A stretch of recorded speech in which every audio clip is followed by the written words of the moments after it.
Today, I wanted to come on here and talk about something that I had never even thought about before a couple weekends ago, and that is how to work when you are grieving. I lost my father, not this past weekend, but the one before, and my world was rocked. I had a great relationship with my dad, and he was only 66. He's been an entrepreneur as long as I've been alive. And he's taught me so much about how to do business and how to have great work ethic. He always told me, what is it? Under promise and over deliver. And that's what I do. So if I tell a client, if I think I can get something done by Wednesday, I'll tell the client Thursday and then get it to them early Wednesday. And that makes everybody happy because they were expecting it later. Stuff like that.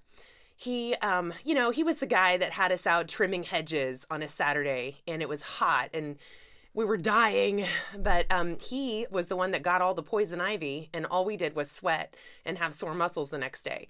So very self-sacrificing. But what I want to talk about is just being kind to yourself. If you are facing a similar situation where you've lost somebody close to you, and I didn't know just kind of how debilitating it is emotionally to have to go through this. But I said goodbye to my dad the morning, very, very early in the morning on Friday, January 15th. And I knew that I had 2 sessions scheduled that day. And I thought long and hard about, should I cancel or should I not? And in the end, I decided that I did want to do them, but I knew what my limitations were. So I went ahead and did the sessions because nobody's looking at me. Nobody could look at me and say anything and see my face. And that was important to me because that's like looking at people was what was going to make me cry. So I just wanted to be behind the microphone and nobody see me, and that I could handle. But then I was supposed to teach a webinar on Monday night about LinkedIn marketing, and I had to cancel. I could not stand the thought of people looking at me being on camera, just the 3-dimensional version of me. I couldn't do it.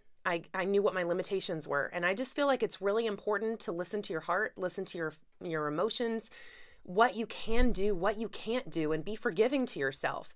So unfortunately, there's no right or wrong way to grieve because it's going to be different for everybody.